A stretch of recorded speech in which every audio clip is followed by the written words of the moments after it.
kalau maulid itu boleh diartikan kelahiran, hari lahir. Jadi kalau maulid Nabi itu diartikan kelahiran atau hari lahirnya Nabi Muhammad Sallallahu Alaihi Wasallam. Nah, ini penting kita adakan maulid Nabi ini supaya anak-anak kita kenal dengan baginda Nabi Muhammad Sallallahu Alaihi Wasallam. Bapak Ibu hadirin yang dirahmati oleh Allah Subhanahu Wa Taala, ada paman Nabi namanya julukannya Abu Lahab. Abu Lahab ini nama aslinya Abdul Uzza, anak daripada Abdul Muttalib. Jadi anak Abdul Muttalib itu banyak. Istrinya kalau tidak salah ada 5, ada 6. Ya. Banyak anak-anaknya pun perempuan laki-laki ada 16. Termasuk ayah Nabi Abdullah. Abbas Hamzah itu paman baginda Nabi Muhammad Sallallahu Alaihi Wasallam, termasuk Abdul Uzza itu Abu Lahab. Nah, Abu Lahab itu memulai permusuhannya itu bukan ketika Nabi lahir, tidak. Kalau kita lihat sejarah, Nabi lahir saja dia sangat gembira. Dia pernah pesan kepada hamba sahaya yang namanya Suwaibatul Aslamiyah, wahai hambaku, sekiranya nanti sudah lahiran ini orang akan beritahu. Maka lahir di hari Senin Rabiul Awal tanggal 12 Rabiul Awal itu diberitahukan kepada Abu Lahab, Abdul Uzza namanya nama aslinya. Saking gembiranya, maka Suwaibatul Aslamiyah tadi ini dimerdekakan oleh Abu Lahab. Saking gembiranya kemudian bersedekah dia dengan 100 dinar, 100 dirham. Bapak Ibu hadirin yang dirahmati oleh Allah, rupanya kegembiraannya Abu Lahab tadi itu Allah tangkap, Allah nilai, walaupun dia orang kafir, dimasukkan ke dalam neraka, tapi setiap hari Senin lantaran dia gembira karena maulid Nabi, maka setiap hari Senin Allah ringankan azab di neraka bagi Abu Lahab. Apalagi kita orang-orang Islam. Itu saja Abu Lahab orang kafir diringankan azabnya dalam neraka gara-gara senang kelahiran baginda Nabi Muhammad Sallallahu Alaihi Wasallam. Bapak Ibu hadirin yang dirahmati oleh Allah Subhanahu Wa Taala, Nabi Muhammad ini istimewa. Kenapa kami bilang istimewa? Nabi Adam alaihi salatu wassalam itu tidak bisa menikah dengan benda hawa kecuali dengan mahar yang mana maharnya itu selawat ke atas Nabi Muhammad, dalam satu riwayat 3 kali, dalam satu riwayat 20 kali. Jadi memang ini sudah skenario-nya Allah Subhanahu Wa Taala bahwa Nabi Muhammad itu nanti dilahirkan di penghujung zaman sebagai akhirnya para nabi, penutup para nabi. Kalau kita lihat dalam hadis-hadis qudsi itu, ada hadis qudsi Allah Subhanahu Wa Taala berfirman, laulaka ma fa'altu af'al. Laulaka, kalau tidak karena engkau hai Muhammad, laulaka, kalau tidak karena engkau hai Muhammad, laulaka, kalau tidak karena engkau hai Muhammad, ma afdatul aflak, aku tidak akan ciptakan dunia dan alam semesta ini. Jadi dunia, alam semesta, surga, neraka, malaikat dan sebagainya diciptakan karena ada Nabi Muhammad Sallallahu Alaihi Wasallam. Bapak-bapak, ibu-ibu sudah pernah masuk surga? Belum. Kalau ada sih yang sudah pernah masuk surga, saya mau kasih hadiah. Gratis. Ada? Nggak ada kan? Di surga itu ada gerbang. Gerbangnya itu, tulisan gerbangnya itu la ilaha illallah Muhammadur Rasulullah. Itu gerbangnya surga. Dan Nabi Adam melihat itu. Nabi Adam melihat. Ketika dia diturunkan ke dunia, dia pasti ingat itu gerbang. Dan dia pun bertobat, bertawasul dengan kalimat itu. Baru diampunkan oleh Allah Subhanahu Wa Taala. Makanya kami bilang Nabi Muhammad dijadikan umat Nabi Muhammad mestinya banyak-banyak bersyukur. Ada Nabi yang minta ingin jadi umat Nabi Muhammad SAW banyak. Nabi Musa, Nabi Ibrahim, yang dikabulkan Nabi Isa alaihi salatu wassalam. Nanti di penghujung zaman Nabi Isa diturunkan oleh Allah Subhanahu wa taala bukan sebagai nabi lagi, tapi sebagai umatnya baginda Nabi Muhammad sallallahu alaihi wasallam. Maka kita mestinya bersyukur kita tidak pernah minta pada Allah dijadikan umat Nabi Muhammad sallallahu alaihi wasallam. Nabi yang istimewa. Bapak Ibu hadirin yang dirahmati oleh Allah Subhanahu wa taala, Nabi Muhammad sallallahu alaihi wasallam itu kenapa kami bilang istimewa? Lahir sudah dalam keadaan hitam. Bapak-bapak sini yang hitamnya siapa? Orang lain kan? Nabi Muhammad itu lahir sudah dihitam. Ya. Kemudian siapa bidannya Nabi Muhammad? Karena ketika peristiwa lahirnya Nabi Muhammad itu mengandung Nabi Muhammad, ibunya Nabi Muhammad siapa namanya? Bunda Aminah ya. Bunda Aminah. Enggak seperti ibu-ibu biasa. Artinya maksud kami perutnya tuh mengandung misalnya 9 bulan 10 hari itu enggak ada sakit. Bekerja seperti biasa. Enggak ada sakit. Nah, sakit itu baru dirasakannya ketika menjelang melahirkan. Ketika menjelang melahirkan. Makanya Abdul Muthalib ketika melihat apa ini anak menantu ini tidak ada rasa sakit, maka Abdul Muthalib itu punya dipan, punya tempat duduk di sisi Ka'bah. Keluar dia, kemudian tinggalkannya menantu perempuannya ini duduk dia di Ka'bah. Kalau kita pernah ke Mekah, ada pustaka apa? Pustaka. Kalau kita dari Ajiat, kemudian masuk ke Masjidil Haram, di belakang itulah pustaka. Pustaka itulah tempat lahirnya baginda Nabi Muhammad SAW. Nah, gitulah jaraknya. Kalau saya bayangkan di sini di Ka'bah, kira-kira ada berapa meter di sana? Sekitar ada 10 atau 20 meter. Disitulah rumah baginda Nabi SAW, tempat Nabi dilahirkan. Bapak Ibu hadirin yang dirahmati oleh Allah Subhanahu wa taala, karena tidak ada gelagat-gelagat mau melahirkan Abdul Muthalib keluar, ketika orang sudah tidak ada, maka tiba-tiba Bunda Aminah tadi badannya langsung gemetar. Ya seperti orang mau melahirkan dan tidak ada sesiapa pun. Mau minta tolong mulut sudah terkunci, artinya sudah tidak bisa lagi. Tangan sudah tidak bisa bergerak, mulut sudah tidak bisa berbicara. Siapa yang menolongnya? Allah Subhanahu wa taala yang menolongnya dengan menurunkan 2 bidan cantik. Siapa 2 bidan cantik itu? Ya? 2 bidan cantik itu yang pertama ibunya Nabi Isa alaihi salatu wassalam, namanya Bunda Maryam. Satu lagi Allah turunkan lagi istrinya Fir'aun. Siapa namanya istri Fir'aun? Asia. Kok bisa lah? Innama idza arada syai'an ayyakuna lahu kun fayakun. Kalau Allah ingin, ya cukup kun fayakun jadi.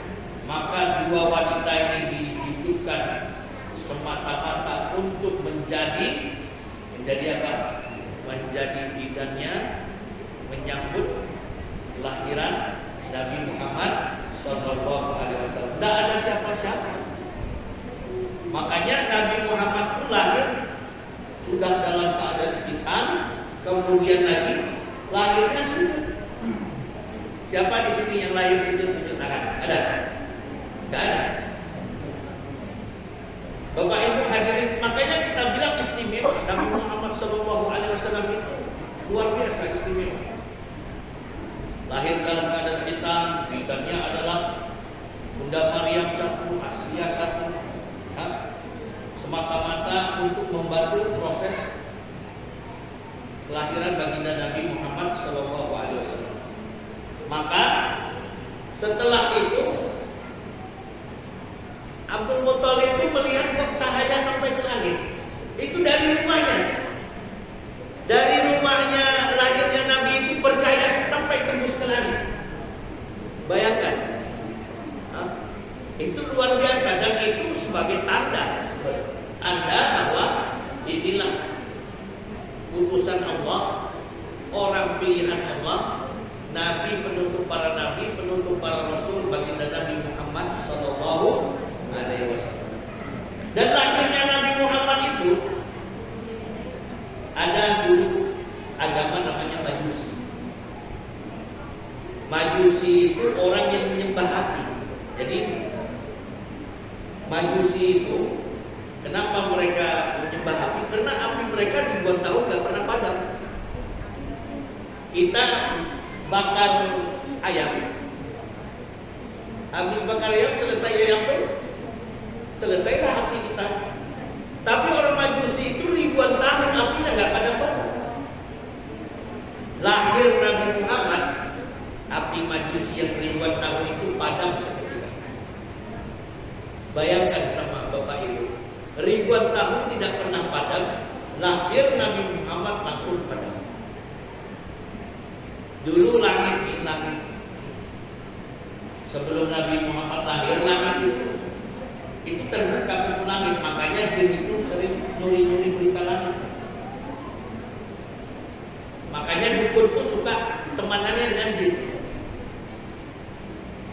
Ya, dukun tuh kok bisa begini? Karena dia miara jin, suruhnya jin bagaimana ini, maka mencuri berita-berita langit jin itu. Ya. Bapak Ibu, sejak Nabi Muhammad dilahirkan, langit itu dikunci, nggak bisa lagi. Jin naik ke atas mencuri berita nggak bisa lagi.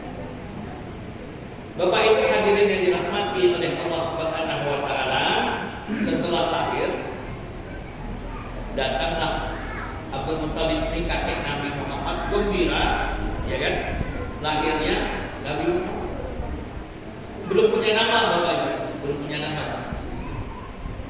Bayi tadi itu dibawa ke sisi Ka'bah. Setelah lahir, kemudian dibawa ke Masjidil Haram. Kemudian di sisi Ka'bah diangkatlah bayi ini, terucap lidah Abdul Muthalib. Bukan terucap, sudah dikontrol oleh Allah, sudah disetting oleh Allah Subhanahu Wa Taala. Yang bakal kamu ucapkan wahai Abdul Muthalib adalah 4 huruf: Mim, Ha, Mim, Dal. Apa? Muhammad. Ya. Bapak Ibu hadir. Dulu di zaman itu orang belum punya namanya Muhammad itu belum ada. Belum tergambar dalam pikiran manusia itu nama Muhammad, belum ada. Yang nama Muhammad itu satu-satunya itulah Nabi Muhammad. Setelah itu, setelah Nabi Muhammad, barulah ada macam saya ini Muhammad Yusuf. Ya. Tapi sebelum Nabi Muhammad belum ada nama Muhammad. Yang pakai nama Muhammad itu Nabi Muhammad Sallallahu Alaihi Wasallam saja, tidak ada yang lain. Maka diangkat saking gembiranya, akan kuberilah nama cucuku ini dengan nama Muhammad. Ya, Bapak Ibu hadirin yang dirahmati oleh Allah Subhanahu Wa Taala, ini. Jadi pemberian nama Muhammad dari Allah Subhanahu Wa Taala melalui lisan Abdul Muthalib. Bapak Ibu hadirin yang dirahmati oleh Allah Subhanahu Wa Taala, Rasulullah Sallallahu Alaihi Wasallam ini lahirnya bulan apa? Bulan Rabiul Awal. Ini ada hikmahnya juga, bulan Rabiul Awal. Kenapa tidak bulan Ramadan? Kenapa tidak bulan Ramadan atau bulan Dzulhijjah? Kenapa dipilih bulan Rabiul Awal? Kalau bulan Ramadan nanti orang bilang, iyalah itu kan bulan Ramadan, makanya dia jadi mulia dia. Enggak. Kemuliaan bulan Ramadan yang mulia, kan bulan Ramadan, bulan Dzulhijjah begitu juga mulia. Lalu kenapa Allah Subhanahu wa taala memilihkan untuk Nabi bulan Rabiul Awal? Bulannya biasa-biasa saja, tapi lantaran Nabi Shallallahu Alaihi Wasallam lahir di bulan Rabiul Awal, maka bulan Rabiul Awal yang biasa jadi mulia. Paham Bapak Ibu? Bulan Rabiul Awal yang biasa jadi mulia. Coba lihat, di mana-mana orang maulid Nabi, ya kan? Sebentar lagi akan keluar makanan-makanan kalau nggak percaya Bapak Ibu. Bapak Ibu hadirin yang dirahmati oleh Allah Subhanahu wa taala, Nabi itu lahir tahun berapa? Tahun gajah. Tahun gajah itu kenapa disebut dengan tahun gajah? Disebut dengan tahun gajah karena di tahun itu Ka'bah mau dihancurkan. Ka'bah itu mau dihancurkan. Jadi di tahun kelahiran Nabi Muhammad itu Ka'bah mau dihancurkan. Nah, gara-garanya apa? Bapak Ibu boleh lihat tafsir Ibnu Katsir dalam menjelaskan surat Al-Fil. Alam tara kaifa fa'ala rabbuka bi ashabil fil. Jadi kronologinya lah secara singkat. Ada raja di sana dulu, raja di Yaman di kota Son'a. Yaman, kota Son'a. Nama rajanya apa? Abraha. Nah, Raja Abraha ini mendirikan gereja, Bapak. Jadi Raja Abraha ini mendirikan gereja yang sangat mewah, dindingnya dihiasi dengan intan berlian permata macam-macam. Nah, setelah selesai gereja yang megah begitu, dia pun pidato di khalayak ramai.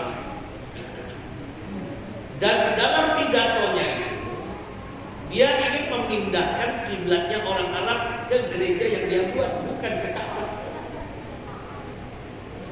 Akhirnya tersinggung orang yang datang dari Mekah.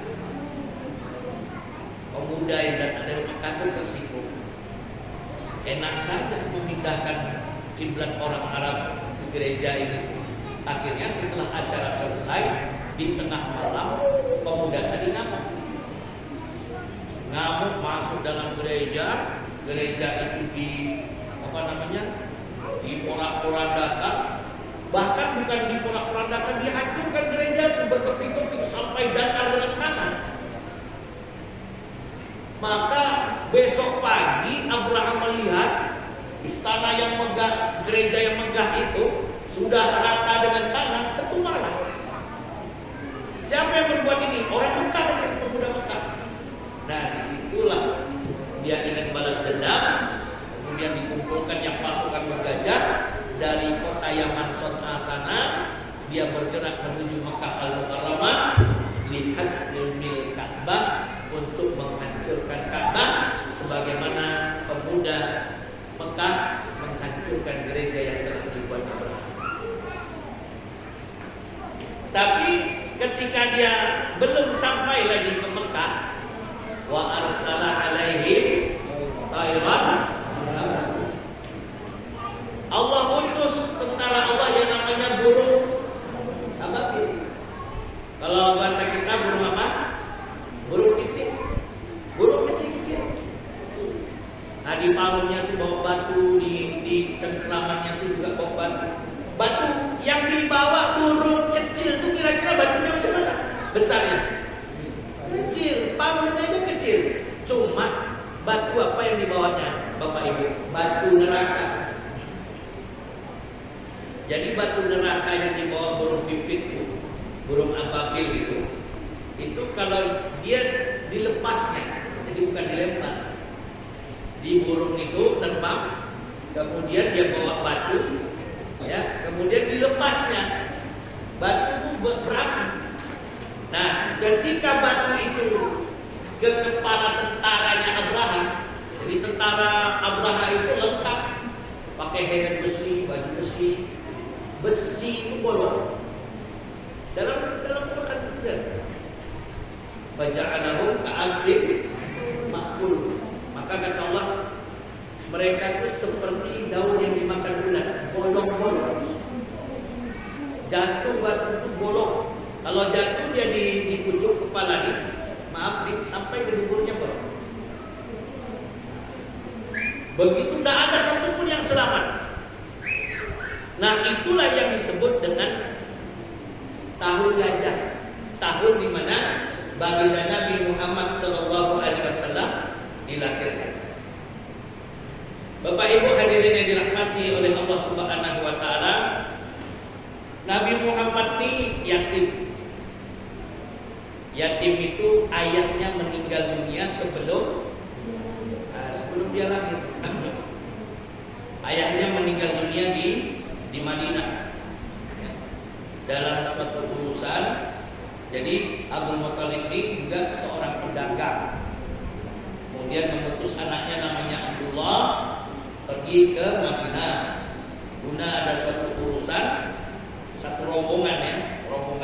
Tapi Abdullah ini tinggal di Madinah. Nah, kenapa tinggal di Madinah? Karena sakit, dirawat oleh orang-orang Madinah, tapi kesehatannya itu semakin memburuk sampailah meninggal di Madinah. Itu ayah Nabi. Ayah Nabi siapa namanya? Abdullah. Ya. Ada nggak Abdullah? Orang yang namanya Abdullah non Muslim ada nggak? Nah, kalau nyamar mungkin, tapi yang aslinya Abdullah itu artinya apa? Hamba Allah. Makanya ayah Nabi itu Islam, ibu Nabi itu Islam, masuk surga dua-duanya. Mana ada orang kafir namanya Abdullah, Aminah, nggak ada. Bapak Ibu hadirin yang dirahmati oleh Allah Subhanahu wa taala. Kemudian lagi Nabi Muhammad sallallahu alaihi wasallam itu pernah dipelihara oleh seorang yang bernama Halimatus Sa'diyah. Halimatus Sa'diyah ini orang desa. Jadi disusukanlah Nabi Muhammad ini 2 tahun dengan Halimatus Sa'diyah. Nah, ini ceritanya begini. Jadi orang-orang Bani Sa'ad itu datang ke Mekah mencari bayi-bayi untuk disusui. Karena Halimatus Sa'diyah ini punya kendaraan yang lambat jalannya, didahului oleh teman-temannya. Jadi ketika Halimatus Sa'diyah belum sampai ke Mekah, itu teman-temannya sudah pulang balik ke Bani Sa'ad, bawa bayi masing-masing. Nah, ketika Halimatus Sa'diyah datang ke Mekah, tinggal satu bayi lagi yang belum, namanya bayi Muhammad. Dan ini sudah ketentuan Allah Subhanahu wa taala. Kata Halimatus Sa'diyah, daripada pulang nggak bawa apa-apa, udah bawa aja lah bayi Muhammad ini, bawa pulang. Nah, ini ajib Bapak Ibu. Teman-temannya sudah keluar.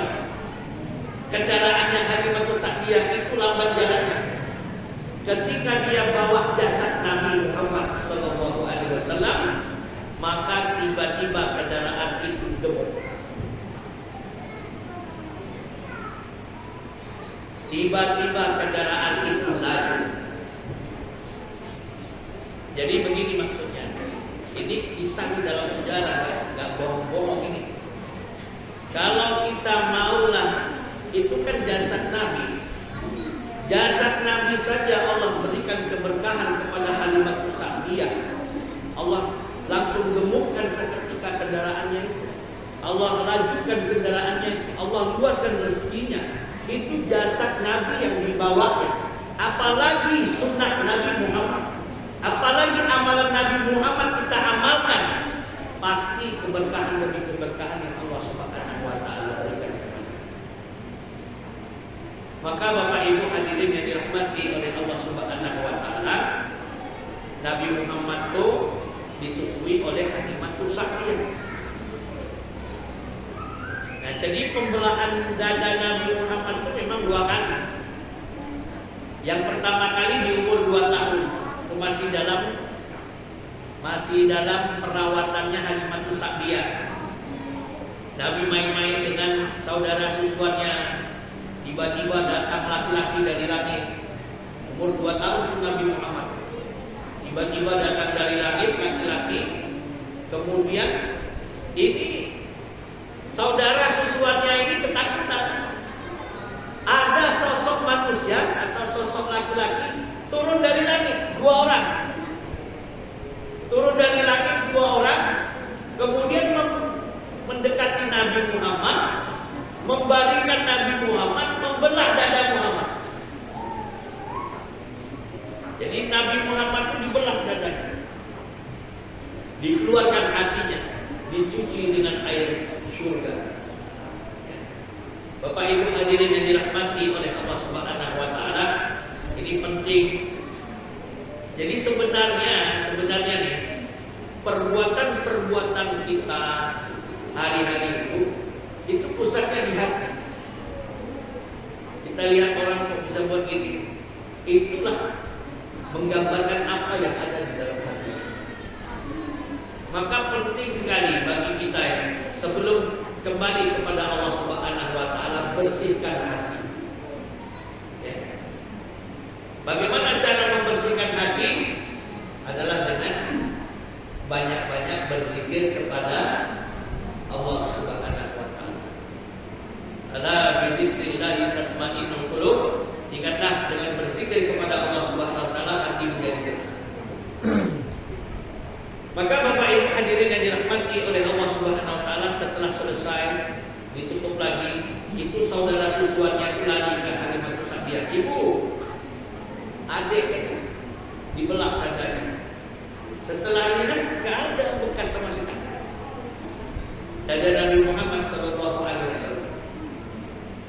Nah, Bapak Ibu hadirin yang dirahmati oleh Allah Subhanahu wa taala, di umur Nabi 6 tahun meninggal ibunya, Bunda Aminah meninggal.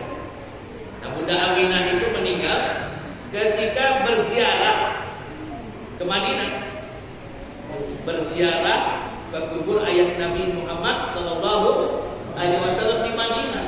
Pulang dari Madinah di Abwa, sakit, kemudian meninggal dunia. Jadi Nabi Muhammad itu yatim piatu. Di umur masih di dalam perut ayah meninggal. Di umur 6 tahun ibu meninggal dunia. Ya. Maka yang memelihara Nabi Muhammad SAW itu adalah kakeknya Abdul Muttalib. Nah, Abdul Muttalib ini sangat sayang, sangat cinta kepada Nabi Muhammad SAW ketimbang cintanya kepada anak-anaknya sendiri. Sayang sekali. Dan itu hanya 2 tahun saja. Jadi dipelihara oleh Abdul Muttalib itu 2 tahun saja. Nah, Bapak Ibu hadirin yang dirahmati oleh Allah, setelah 2 tahun Abdul Muttalib meninggal dunia. Lalu yang memelihara Nabi siapa? Abu Thalib. Jadi Abdul Muttalib dengan Abu Thalib beda ya. Kalau yang satu Abdul Muttalib, yang satu Abu Thalib. Kalau Abu Thalib itu anaknya Abdul Muttalib, ayahnya Sayyidina Ali. Ya. Maka Bapak Ibu hadirin, setelah meninggal kakeknya Abdul Muttalib, yang memelihara Nabi itu Abu Thalib. Abu Thalib yang memelihara Nabi umur 8 tahun, ada yang bilang umur 13 tahun, dibawa pergi ke negeri Syam. Negeri Syam itu dulu satu negeri namanya Syam. Kalau sekarang 4 negara. Yordania, Suria, Libanon sama Palestina. Ada 4 nih. Kalau dulu satu kawasan itu Syam. Jadi di umur 8 atau 13 tahun dalam satu riwayat, Nabi Muhammad berdagang ke negeri Syam. Nah, ketika dalam perjalanan berdagang ke negeri Syam itu berjumpa dengan seorang pendeta. Ya. Nama pendetanya Bahira. Berjumpa dengan seorang pendeta, dan pendeta itu tahu, dilihatnya dari pucuk rambut sampai ujung kaki, inilah nabi yang anak inilah yang akan menjadi nabi akhir zaman. Nah, itu diceritakan dalam kitab-kitab para ulama. Nah, kenapa pendeta itu kok bisa tahu ini cikal bakal menjadi nabi akhir zaman? Karena pendeta tadi ini merujuk kepada kitab-kitab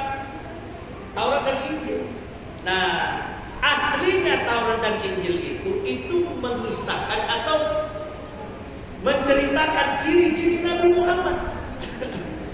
Bagaimana rambutnya, bagaimana matanya, bagaimana hidungnya, bagaimana perawakannya, itu diceritakan dalam Taurat, Injil, Zabur, semua kitab-kitab Allah. Soal-soal itu menceritakan tentang baginda Nabi Muhammad SAW.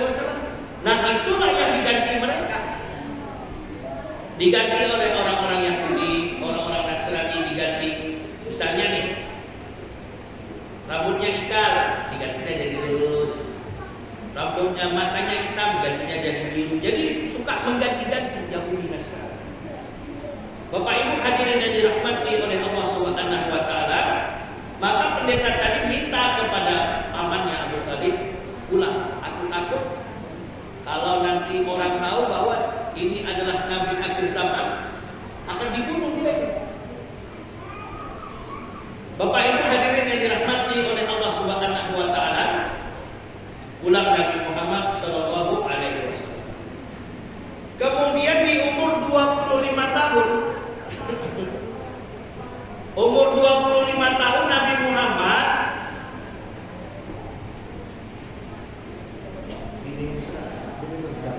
langsung dihabiskan. Bapak Ibu hadirin yang dirahmati oleh Allah Subhanahu wa taala, di umur 25 tahun Nabi ke negeri Syam lagi, tapi tidak dengan pamannya Abu Thalib. Nabi Muhammad di umur 25 tahun ke negeri Syam berdagang karena dipekerjakan oleh seorang wanita bangsawan Mekah yang bernama Sayyidatina Khadijah binti Khuwailid radhiyallahu taala anha. Nah, nanti cikal bakalnya akan nikah dengan Sayyidatina Khadijah. Ya. Di sini ada nggak? Awalnya dulu jadi pekerja, atau jadi suami ibu itu ada? Ada. Kalau ada, awak daftar saja. Bapak Ibu hadirin yang dirahmati oleh Allah Subhanahu wa taala, umur 25 tahun Nabi dipekerjakan oleh Sayyidatina Khadijah. Lalu pergi ke negeri Syam, ditemani oleh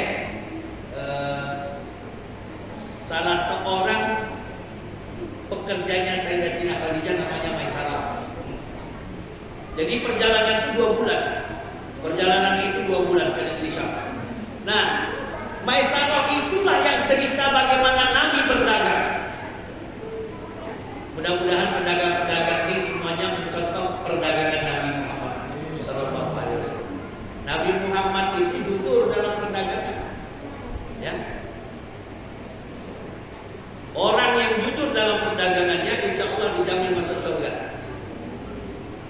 Bapak Ibu hadirin yang dirahmati oleh Allah Subhanahu wa taala, Maisarah dia cerita kepada Sayyidatina Khadijah bagaimana cara dagang Nabi sehingga dagangnya itu menguntungkan 2 kali lipat. Jadi diceritakannya kejujuran Nabi, amanah Nabi, cara Nabi menawarkan barang, ya. Luar biasa sehingga Sayyidatina Khadijah jatuh hati. Ya.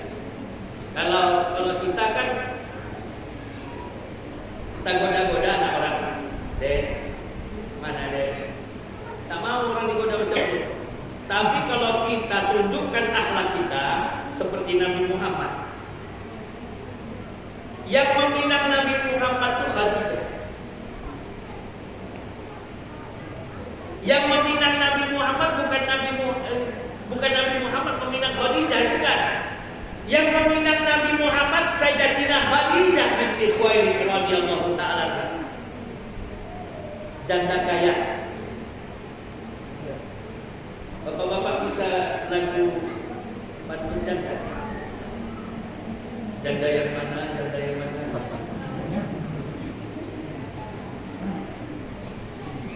Bapak Ibu hadirin yang dirahmati oleh Allah Subhanahu wa taala.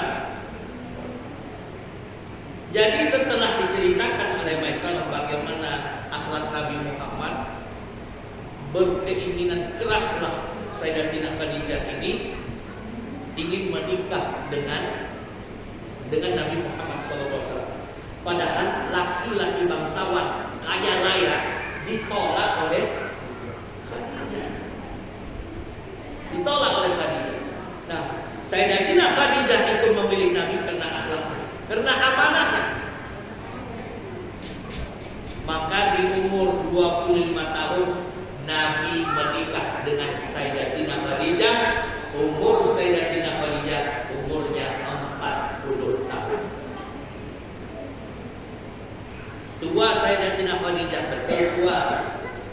Kalau disejajarkan Bapak Ibu, Sayyidatina Khadijah umur 40 tahun disejajarkan dengan gadis umur 18 tahun, 19 tahun, 20 tahun, 25 tahun, disejajarkan, pasti orang melirik Sayyidatina Khadijah saking cantiknya Sayyidatina Khadijah.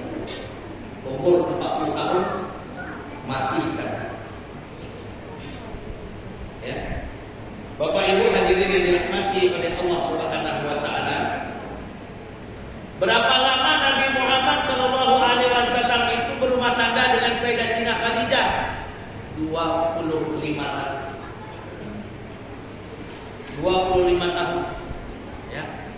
Dan Nabi Muhammad tidak nambah loh. Kalau akan setik menambah. Nah. Sunnah nambah. Nabi Muhammad tidak menambah istri kecuali Sayyidatina Khadijah setelah meninggal dunia. Coba ikut Nabi Muhammad. Kalau bapak-bapak mau ikut sunnah Nabi Muhammad, mati dulu istri pertama, baru nikah lagi. Lampu mati Pak Ustaz. Yang banyak-banyak saya berdoa.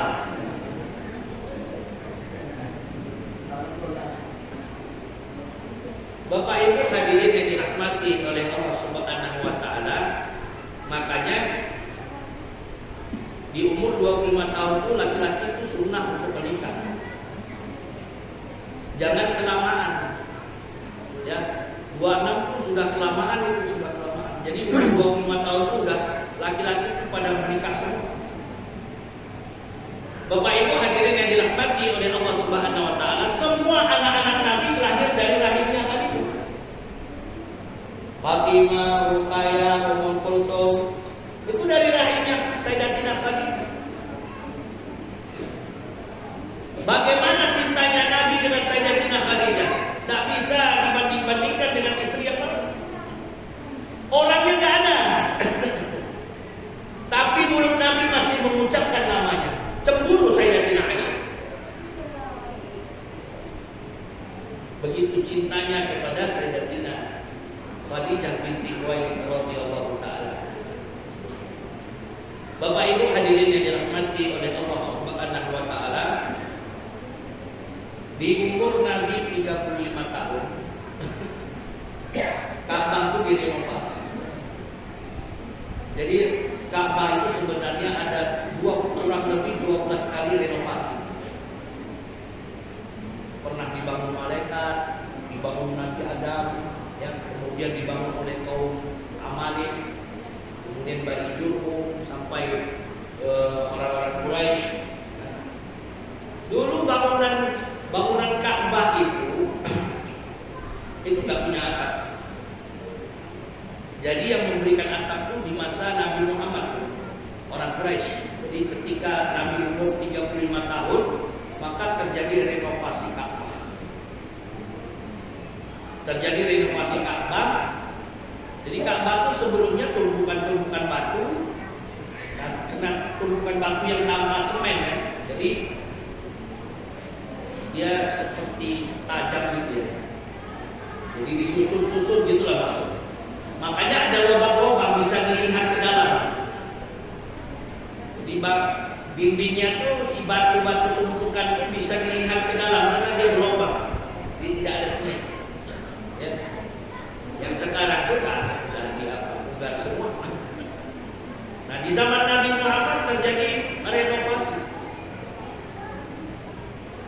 Nabi Muhammad umur 35 tahun, kemudian terjadi renovasi Ka'bah. Hijr Ismail itu sebenarnya dalam Ka'bah itu. Tahu Hijr Ismail yang bentuk kuil itu sebenarnya dalam Ka'bah. Karena ketika dalam renovasi Ka'bah itu duit kurang, ada duit tapi tidak jelas kehalalannya, maka tidak digunakan oleh orang-orang Quraisy ketika itu. Maka dibiarkan tadi Hijr Ismail itu di luar. Nah itulah hikmahnya, itulah kata para ulama. Jadi direnovasi oleh orang-orang Quraisy, duit tak cukup, akhirnya jadi bangunan kubus petak gitu. Aturannya petak memanjang dia. Hijr Ismail itu dalam Ka'bah. Karena tak ada uang lagi, maka jadilah semacam sekarang. Nah, kalau Bapak Ibu, kita ini kan orang-orang biasa nih, ingin pula sholat dalam Ka'bah, maka kalau ada kesempatan, ya biasanya tuh ketika tawaf wada, kita diberikan apa? Kesempatan. Di situ nanti, insya Allah semua orang bisa. Di situ ada penjaganya, satu polisi, ada pintu kayak gini. Nah, itu kalau kita masuk di Hijr Ismail dalam lingkungan UI, itu kalau kita sholat di sana hukumnya sama sholat dalam Ka'bah. Maka beruntung kita, ya beruntung kita, beruntung pula. Ya itulah hikmahnya kenapa Hijr Ismail itu diletak di luar supaya orang-orang macam kita ini masih ada kesempatan untuk sholat di dalam Ka'bah. Nah, selesai renovasi umur 35 tahun itu terjadi perselisihan di antara pemuka-pemuka Quraisy. Siapa yang berhak meletakkan Hajarul Aswad? Hajar artinya batu, aswad artinya hitam. Hajarul Aswad batu hitam. Itu batu surga. Jadi ada benda-benda surga yang diturunkan oleh Allah, termasuk buah zaitun, buah tini, buah zaitun itu buah surga. Buah zaitun, buah tin itu buah surga. Tongkat Nabi Musa itu dari pohon surga. Nabi Musa tokoh batu yang pecah, bukan tongkatnya yang pecah. Jadi ada benda-benda surga yang diturunkan oleh Allah, termasuk batu Hajarul Aswad. Kalau orang-orang kafir meneliti batu Hajarul Aswad, katanya batu meteor. Diteliti, oh nggak sama. Ada yang lagi batu gunung katanya, batu dalam kawah gunung Merapi itu keluar, itulah batu itu katanya. Ya juga sama. Ada yang mengatakan lagi batu mineral dalam perut bumi itu dikorek jadi batu, itulah dia. Tidak juga sama. Jadi itu batu surga. Dulunya warnanya putih, lebih putih daripada susu. Karena dosa-dosa manusia, maka batu itu berubah jadi hitam. Nah, begitulah perumpamaan hati kita. Jadi kalau kita tuh buat dosa, tidak bertobat, maka satu titik hitam akan melekat dalam hati kita. Kalau nggak tobat lagi, dosa lagi, hati hitam lagi. Dosa lagi, kalau nggak tobat, sampailah hati kita tuh hitam, sehingga kita tidak bisa melihat kebenaran. Mana kebenaran? Bapak Ibu hadirin yang dirahmati oleh Allah Subhanahu wa taala, maka semua pemimpin Quraisy itu mengatakan saya berhak meletakkan batu Hajarul Aswad pada tempatnya. Oh saya. Akhirnya bertengkar, bahkan mau perang, mau lepas pedang. Datang satu orang yang dituakan, jangan kalian bertengkar. Ini sajalah. Kita ambil keputusan. Yang berhak meletakkan Hajarul Aswad ke tempatnya adalah orang yang pertama kali masuk ke Masjidil Haram. Maka dilihat rupanya orang yang pertama kali masuk ke Masjidil Haram adalah Nabi Muhammad sallallahu alaihi wasallam. Ketika mereka melihat Nabi Muhammad, apa katanya? Radina bil abi, kami ridho kepada orang ini. Orang ini amanah. Nah, Nabi Muhammad pun tidak egois.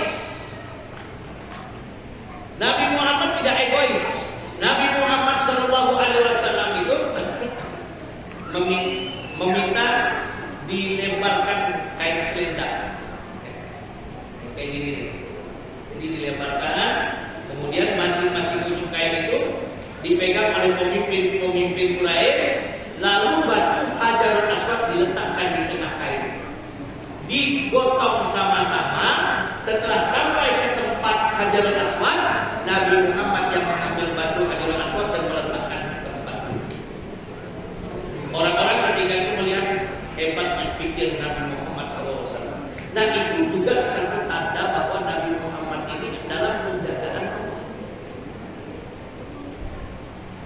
Bapak Ibu hadirin, umur 40 tahun, nah disinilah Nabi Muhammad mulai menyendiri. Jadi maksud mulai menyendiri ini, disinilah Nabi Muhammad ini mulai fokus, ya, fokus ibadah kepada Allah Subhanahu Wa Taala. Ini penting.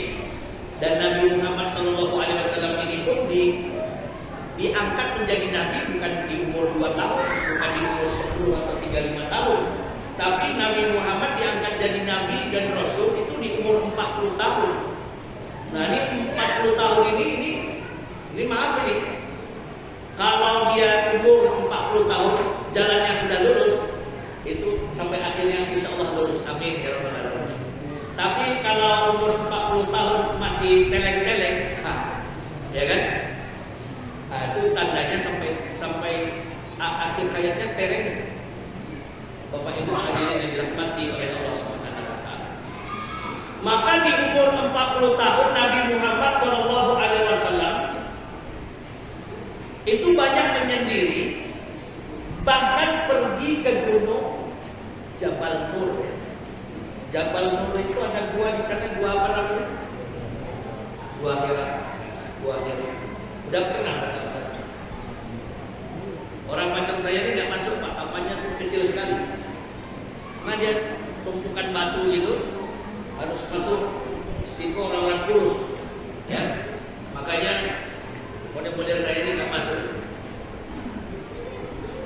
Bapak Ibu hadirin yang dirahmati oleh Allah Subhanahu Wa Taala, Jabal Nur, Gunung Nur, itu dekat dengan Mekah, maksudnya dekat dengan Masjidil Haram.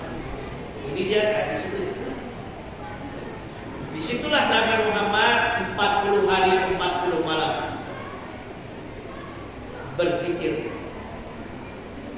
Kalau kata ulama, mengamalkan syariat agama Nabi Ibrahim alaihi salatu wasallam. Bawa bekal. Jadi bekalnya itu dihantar oleh Sayyidatina Khadijah. Nah, Bapak Ibu, di hari yang ke-40, 40 malam, datanglah malaikat Jibril. Itulah pertama kali Nabi Muhammad jumpa dengan malaikat Jibril. Makanya Nabi Muhammad bergetar. Di umur 40 tahun itu, hari ke-40, datang malaikat Jibril atas perintah Allah Subhanahu wa taala. Maka ketakutan Nabi Muhammad. Bapak Ibu hadirin, ini malaikat-malaikat ciptaan Allah Subhanahu wa taala besar-besar. Malaikat Jibril itu kalau aslinya malaikat Jibril aslinya kepalanya itu di 7 lapis langit, kakinya di 7 lapis bumi. Kalau dia kembangkan sayapnya itu timur dan barat tentu. Bulu-bulu sayapnya itu sebanyak jumlah bilangan makhluk Allah Subhanahu wa taala. Itu hadis yang saya baca.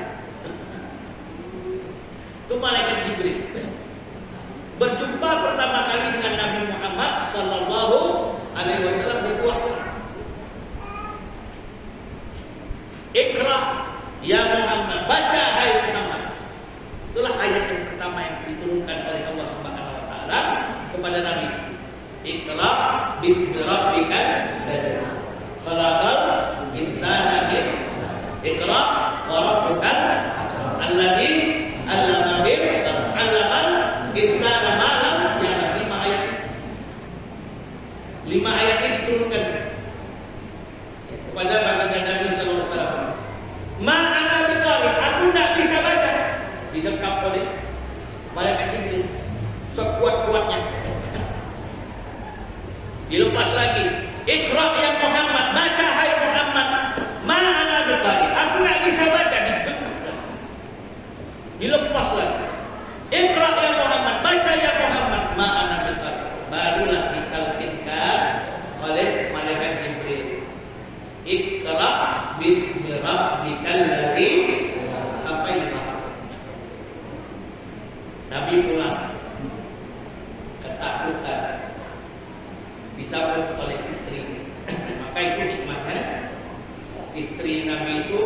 lebih tua daripada Nabi Muhammad itu hikmahnya. Kalau lebih muda tentu bingung dia. Kenapa? Maka udah kalau istri muda. Tapi kalau yang sudah berumur itu seperti ibu, silakan masuk wahai suami.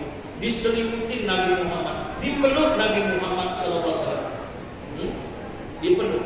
Bapak-bapak kalau kehujanan dari luar ada dikasih pelukan oleh istri? Ada. Paling diambilnya doa apa doa?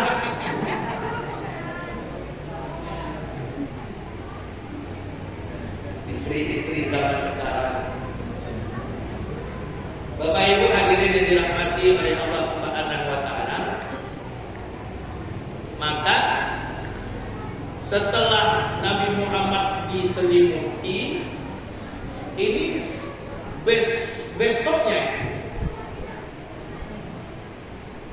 Sayyidatina Khadijah tuh punya sepupu. Sepupunya ini namanya Waraqah bin Naufal. Waraqah bin Naufal ini seorang pendeta buta. Maka apa kata Waraqah bin Naufal? Suamimu itu bakal jadi nabi akhir zaman. Jadi intinya pendeta-pendeta dulu yang jujur mengakui bahwa Nabi Muhammad itu adalah nabi dan rasul. Bapak Ibu hadirin yang dirahmati oleh Allah Subhanahu wa taala. Maka singkat cerita Allah Subhanahu wa taala memerintahkan Nabi berdakwah. Jadi metode dakwah yang dikerjakan Nabi di awal-awal Islam itu sirran. Apa sirran itu? Diam-diam. Sir itu artinya diam, rahasia, itu namanya sir. Nikah siri berarti nikah secara diam-diam. Bapak Ibu, ada 3 tahun Nabi Muhammad SAW dakwah secara sembunyi-sembunyi. Ayat yang turun, ya ayyuhal muddathir qum fa'anzir wa rabbaka fakabbir wa thiyabaka fatahhir wa rujza fahjur wa li rabbika fasbir. Nah, ayat inilah Allah perintahkan kepada Nabi Muhammad SAW untuk berdakwah secara diam-diam. 3 tahun namanya. Makanya yang Islam ketika itu Khadijah, ya, istrinya yang menerima awal, yaitu Sayyidatina Khadijah, kemudian Abu Bakar, kemudian Sayyidina Ali. Abu Bakar ngajak lagi orang lain, ada 10 orang yang diajak Nabi Abu Bakar masuk Islam. Nah itu selama 3 tahun.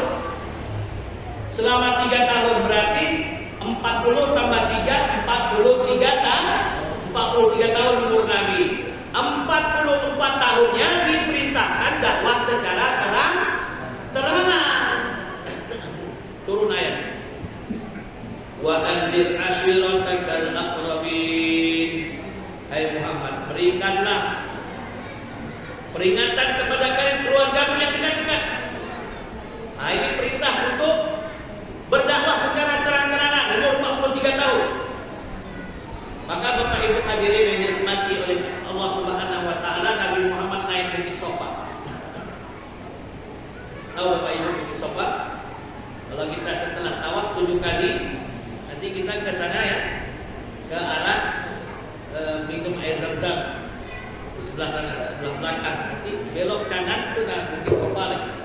Ya. Bapak Ibu hadirin yang dirahmati oleh Allah Subhanahu wa taala, maka Nabi naik ke Bukit Sofa, kemudian memanggil, ya Bani Abdi mana? Ya Bani Abdil Muttalib, dipanggil keluarga-keluarganya semua. Maka orang berkumpul. Kata Nabi, maukah kamu membenarkan apa yang aku sampaikan, bahwa sekiranya ada satu pasukan di bawah kaki bukit ini yang akan menyerang kota Makkah, apakah kalian membenarkan berita itu? Apa jawaban mereka? Majarabna alaika kadiban. Kami tidak pernah menjumpai engkau itu berbohong, wahai Muhammad. Kami pasti membenarkan apa yang kamu ucapkan. Maka apa kata Nabi? Inni nadhirun lakum. Sesungguhnya aku ini adalah orang yang diperintahkan oleh Allah Subhanahu wa taala memperingatkan kalian kalau kalian tidak beriman bahwa nanti di hari akhirat akan ada azab yang amat pedih. Nah, orang pada kebingungan, Bapak Ibu. Ada yang diam aja, ada yang bingung, nggak ngerti, nggak paham. Tapi yang ajibnya, inilah satu orang namanya Abu Lahab. Abdul Uzza nama aslinya. Apa? Dibantah oleh Abdul Uzza. Tabannaka ya Muhammad, alihada da'autana. Celaka engkau wahai Muhammad, karena inikah engkau kumpulkan kami di sini? Nah, kalimat menghardik, mengumpat, melaknat Nabi Muhammad tadi, turunlah ayat tabbat yada abi lahab. Celakalah kedua tangan Abu Lahab dengan sebenar-benar celaka. Bapak Ibu hadirin yang dirahmati oleh Allah, maka di umur 43 tahun itulah mulailah permusuhan Abu Lahab kepada Nabi. Jadi Abu Lahab itu orang yang cinta dengan Nabi sebelum umur 43 tahun. Tapi setelah Nabi umur 43 tahun dan berdakwah, dakwahkan Islam, mulailah Abu Lahab itu menentang Nabi secara habis-habisan. Suami istri, istrinya Ummu Jamil juga. Wa mu'atuhu hammalatun, istrinya pembawa kayu makan. Bapak Ibu hadirin yang dirahmati oleh Allah Subhanahu wa taala, jadi umur 43 tahun dimulailah dakwah secara terang-terangan. Maka Bapak Ibu hadirin yang dirahmati oleh Allah Subhanahu wa taala, banyak orang yang masuk Islam ya. Sampai Nabi hijrah ke Madinah ya. Nabi hijrah ke Madinah itu awalnya Bapak Ibu ada 6 orang sebelum hijrah ke Madinah. Ada 6 orang Madinah datang ke Mekah melaksanakan haji. Nabi dakwah, akhirnya 6 orang ini masuk Islam itu awalnya. Kemudian setelah 6 orang ini datang lagi 20 orang dari Madinah. Nabi dakwah masuk Islam. Nah, sudah ada beberapa orang dan mereka juga buat dakwah di Madinah. Di Madinah sudah banyak orang yang masuk Islam. Kemudian Nabi ditawarkan untuk hijrah ke Madinah. Bapak Ibu hadirin yang dirahmati oleh Allah Subhanahu wa taala, sampailah hijrah. Semua kaum muslimin sudah hijrah. Abu Bakar mau hijrah, ditahan Nabi. Kamu hijrahnya bukan dengan mereka, tapi kamu hijrahnya dengan aku. Nah, Bapak Ibu hadirin, kaum Quraisy pun bermusyawarah karena melihat Islam makin berkembang. Muhammad harus dibunuh. Bagaimana cara bunuhnya? Setiap satu kabilah mengirimkan satu pendekar yang akan menebas Nabi Muhammad. Jadi ditebas Nabi Muhammad itu dengan 100 pemuda, 100 pendekar. Ini usulannya iblis. Kenapa saya bilang usulan iblis? Mereka musyawarah, ada Abu Jahal di situ, ya kan? Datang iblis menjelma jadi manusia, kakek-kakek. Ada dalam hadis. Jadi hati-hati kalau kita musyawarah, lihat-lihat, ya. Ini ada iblisnya apa enggak? Bapak Ibu hadirin yang dirahmati oleh Allah, kata iblis tadi, sebaiknya kalian mengutus satu pemuda yang membunuh Muhammad. Jadi kalau seluruh kabilah mengutus satu pemuda membunuh Nabi Muhammad, niscaya kabilah Nabi Muhammad tidak akan berani untuk membalas dendam. Nah, itu usulannya iblis. Akhirnya diutuslah 100 orang pemuda mengepung rumah Nabi Muhammad. Malam itu Nabi Muhammad mau hijrah ke Madinah. Di rumah itu 3 orang, Sayyidina Ali, Sayyidina Abu Bakar, dan Nabi Muhammad SAW. Sayyidina Ali disuruh baring. Kau baring, selimut. Oke, kata Sayyidina Ali. Padahal Sayyidina Ali itu tahu kalau menggantikan Nabi urusannya mati. Betul lah. Nah, kalau orang tidur gitu tanpa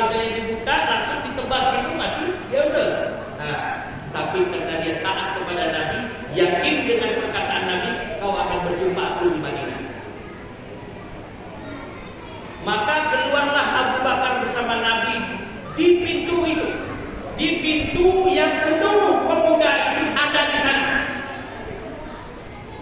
Malaikat Jibril ajarkan satu doa dalam surat Yasin, wa ja'alna min baini aydihim saddan wa min khalfihim saddan fa aghshaynahum fahum la yubsirun.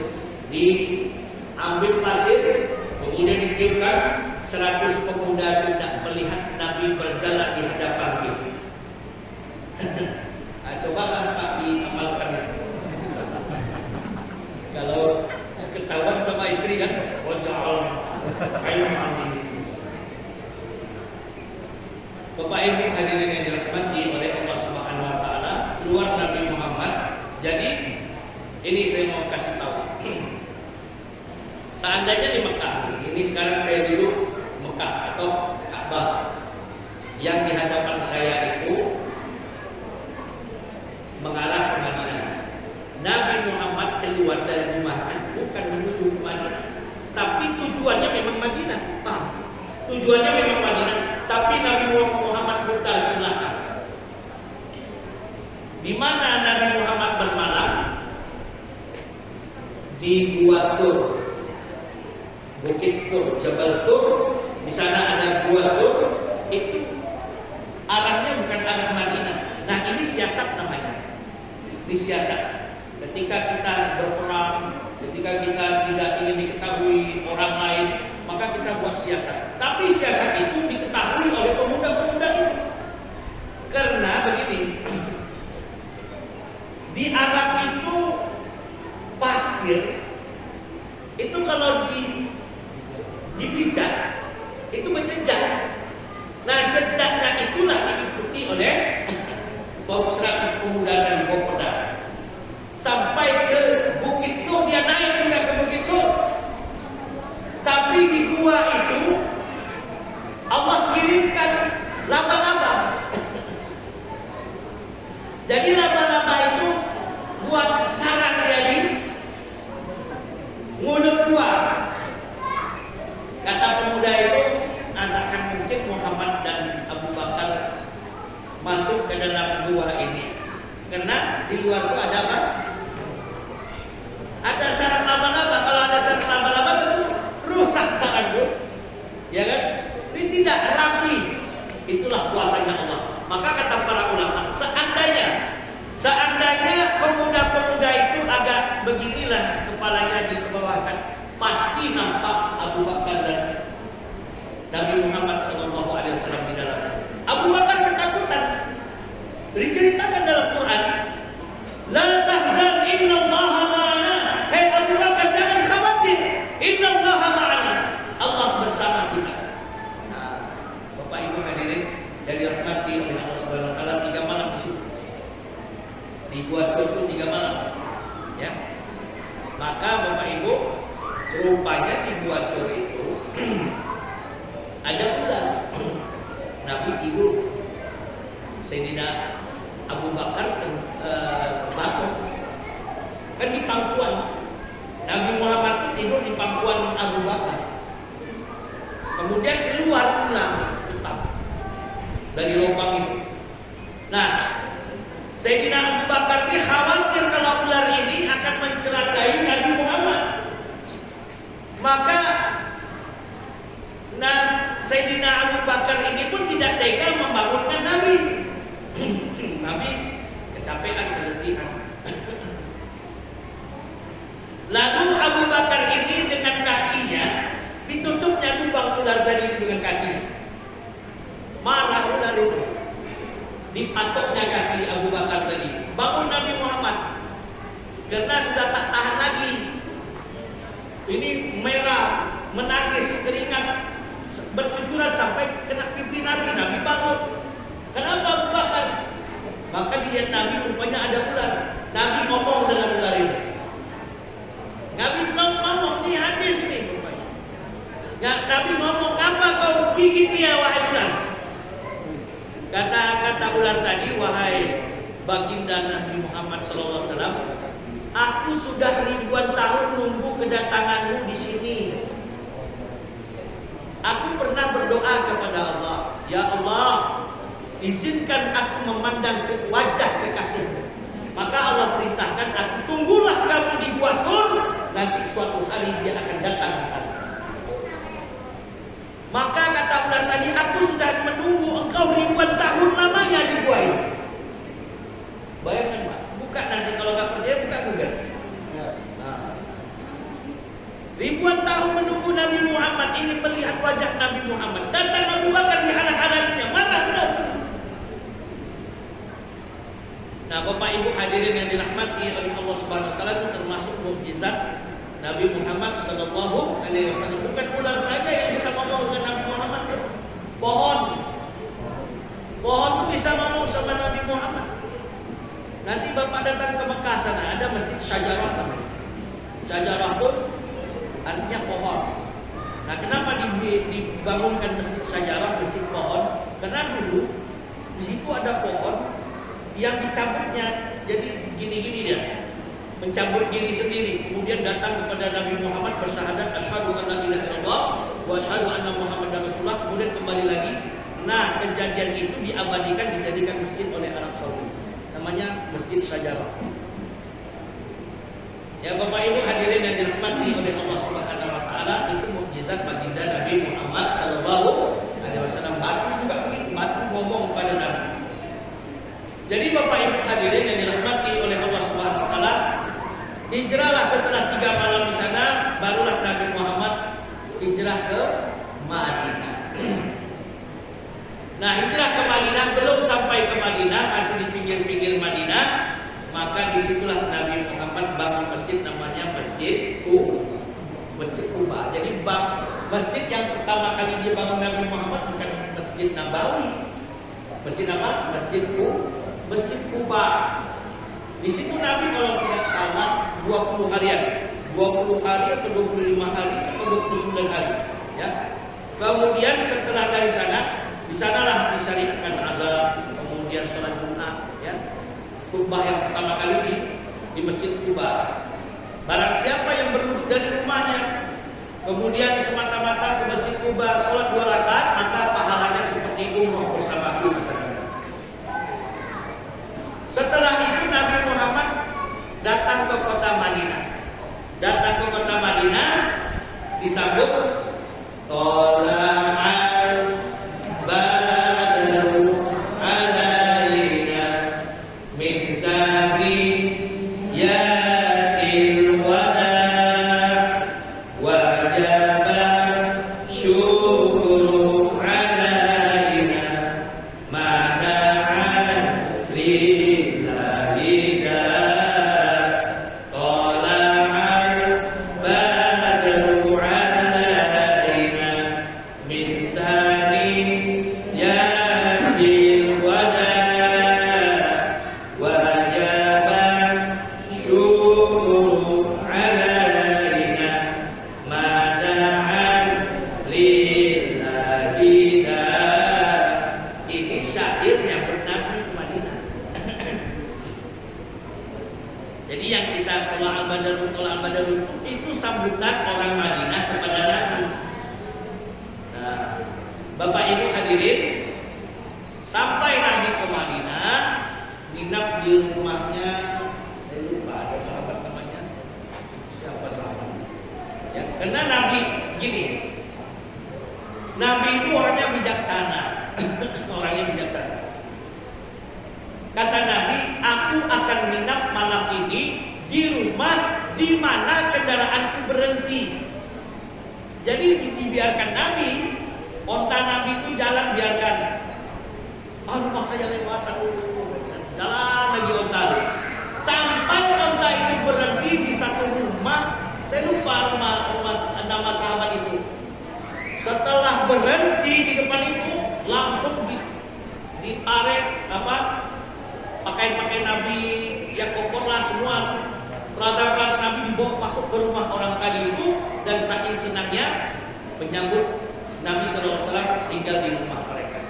Bapak Ibu hadirin yang dirahmati oleh Allah Subhanahu wa taala, dan setelah itu Nabi di Madinah mendirikan Masjid Nabawi, dan di tahun pertama sudah diizinkan untuk berperang. Berperang. namanya apa? Perang Badar. Perang Badar kita jumlahnya 313 orang. Orang kafir sampai ratusan ribuan orang. Ya. Dimenangkan oleh kaum muslimin. Kemudian untuk membalas kekalahan tadi di perang Uhud. Nah, di perang Uhud itu di tahun ketiga. Di tahun ketiga Hijriah. Nah, di perang Uhud kita kalah 70 orang. Kita mati syahid. Ya. Uhud di Uhud. Jadi peperangan Uhud itu begini. Sebenarnya orang-orang kafir Quraisy ini ingin balas dendam dari Madinah. Maka pemuda-pemuda Madinah bilang, pertama Rasulullah bilang begini, kita buat benteng di kota Madinah. Kata pemuda-pemuda tadi, jangan, bahaya. Di Madinah ada anak-anak kecil, ada perempuan, ada orang-orang tua. Bagaimana kalau kita hadang mereka di perbatasan Madinah? Nah, akhirnya usulan pemuda-pemuda ketika itu direstui oleh Rasulullah, berangkat mereka ke Uhud. Nah, itulah perbatasan Madinah ke Uhud. Jadi orang-orang dari Mekah mau pergi ke Madinah mesti lewat Uhud. Maka dihadang di Uhud. Nah, di Uhud pun terjadi peperangan. Itu disebut dengan perang Uhud. Dan kita kaum muslimin awalnya menang, tapi karena sesuatu hal akhirnya jadi kalah. 70 orang-orang Islam syahid di sana. Kemudian dikubur di sana. Dan selanjutnya peperangan demi peperangan. Ada 22 atau 25 peperangan yang diikuti Nabi, dan ada 42 atau 45 peperangan yang tidak diikuti baginda Nabi Muhammad Sallallahu Alaihi Wasallam. Peperangan yang diikuti Nabi disebut dengan Ghazwah, peperangan yang tidak diikuti Nabi disebut dengan Sariyah. Yang Bapak Ibu hadirin yang dirahmati oleh Allah Subhanahu Wa Taala, artinya perjuangan baginda Nabi Muhammad itu tidak gampang-gampangan untuk mendakwahkan Islam, sehingga Islam ini berkembang ke seluruh antara dunia, yaitu berkorban dengan harta diri mereka, waktu mereka, bahkan nyawa mereka untuk mendakwahkan Islam. Sampailah kepada kita, nah, estafet perjuangan ini sampai kepada kita. Bagaimana juga perjuangan-perjuangan itu kita lanjutkan perjuangan Nabi dan para sahabat tadi, ya, yang mampu mengeluarkan hartanya, berjuang dengan hartanya, yang mampu dengan tenaganya, dengan pemikirannya, dengan doanya, bahkan dengan nyawanya sekalipun. Karena puncak pengorbanan adalah apa? Berjuang di jalan Allah, berperang di jalan Allah Subhanahu Wa Taala. Jadi tidak bisa kita pungkiri, suatu saat kita akan mau tidak mau kita akan berperang juga. Maka Bapak Ibu hadirin yang dirahmati oleh Allah Subhanahu Wa Taala, lihatlah Rasulullah itu akhlaknya baik, sabarnya bagaimana, tapi juga diperintahkan untuk memerangi orang-orang kafir. Bapak Ibu hadirin yang dirahmati oleh Allah Subhanahu Wa Taala, sampailah Nabi umur 63 tahun dan Nabi meninggal umur 63 tahun dan itu pun di hari Senin. Nabi lahir di hari Senin, kemudian meninggal pun di hari Senin.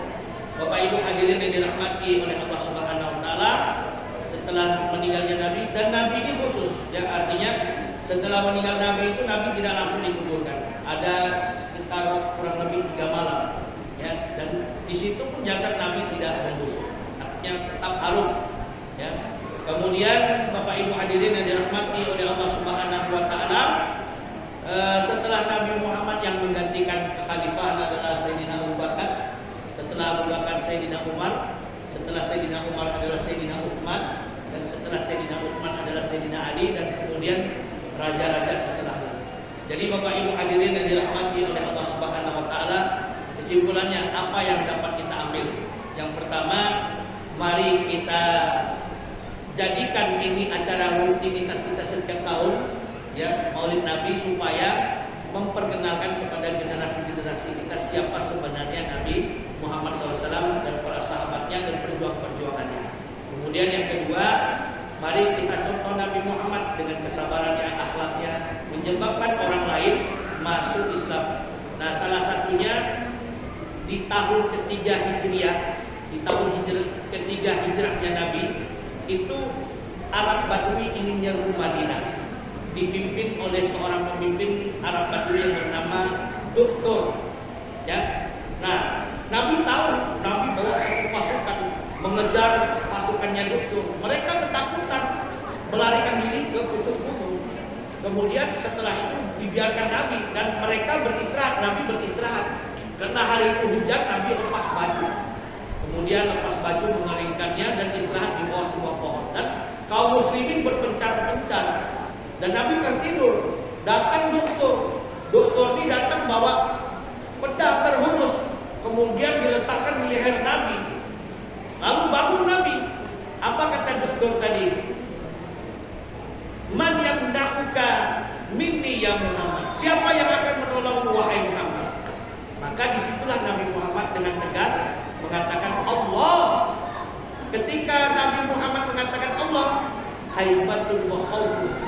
Haibatun gemetar, wa khaufun ketakutan. Maka mendengar kalimat yang keluar dari mulut Nabi Allah tadi itu gemetar badan Busur dan ketakutan yang luar biasa sehingga pedangnya terjatuh. Nah, ketika pedangnya terjatuh, Nabi Muhammad ambil pedang itu lalu meletakkannya di leher Busur. Kemudian Nabi Muhammad mengatakan, man yamna'uka minni ya Busur. Siapa yang akan menolongmu wahai Busur? Kata Busur, la ahad, tak ada seorang pun yang bisa menolong aku. Maka Nabi Muhammad di situ memaafkan Busur. Nah, dengan akhlak Nabi Muhammad, dengan dimaafkannya kesalahan Busur tadi, Allah berikan hidayah kepada Busur dan Busur pun ketika itu masuk Islam, bersyahadat, melihat akhlak Nabi dan mengajak orang lain pun kaumnya untuk masuk Islam. Jadi perlu kita contoh akhlak baginda Nabi SAW supaya orang lain dapat hidayah dengan akhlak-akhlak kita. Mungkin itu saja Bapak Ibu. Sampai di sini ada yang mau bertanya silakan. Ada 1-2 orang. Kalau tidak kita tutup dengan doa. Dan tutup dengan doa aja ya. Bismillahirrahmanirrahim. Alhamdulillahirabbil alamin. Wassalatu wassalamu ala asyrafil anbiya'i wal mursalin wa ala alihi wa sahbihi ajma'in. Allahumma shalli ala sayyidina Muhammad wa ala ali sayyidina Muhammad kama shallaita ala sayyidina Ibrahim wa ala ali sayyidina Ibrahim fil alamin innaka Hamidum Majid. Allahumma ighfir lana dhunubana wa liwalidayna warhamhuma kama rabbayana shaghira wa li jami'il muslimin wal muslimat wal mu'minin الأحياء منهم والأموات إنك سميع قريب مجيب دعوات وقاضي الحاجات وغافر الذنوب والخطيئة برحمتك يا أرحم الراحمين. يا الله ampunkan dosa-dosa kami, dosa kedua kami, dosa guru kami, dosa jemaah kami, dosa jiran tetangga kami, dosa orang kampung kami, dosa kaum muslimin muslimat mukminin mukminat di seluruh dunia yang hidup maupun yang sudah meninggal dunia. Ya Allah ampunkan dosa kami yang dulu, yang sekarang dan yang akan datang, besar maupun kecil, nampak maupun yang tidak nampak, sengaja maupun yang tidak sengaja, sadar maupun tidak sadar. Ya Allah, tutuplah aib dan kesalahan kami dunia dan akhirat. Ya Allah, betulkan iman dan amal kami, iman dan ibadat, muamalat, muasyarah dan akhlak kami. Ya Arhamar Rahimin, jadikan zuriat kami, anak cucu keturunan kami, anak cucu keturunan yang soleh-soleh, habis-habis alim alimah da'iyah yang semata-mata mencari ridha Engkau ya Arhamar Rahimin. Ya Arhamar Rahimin, sekiranya di antara kami ada yang sakit, sembuhkan ya Allah. Sekiranya di antara kami ada yang bertikai, dapatkan ya Arhamar Rahimin. Tebarkan rezeki kami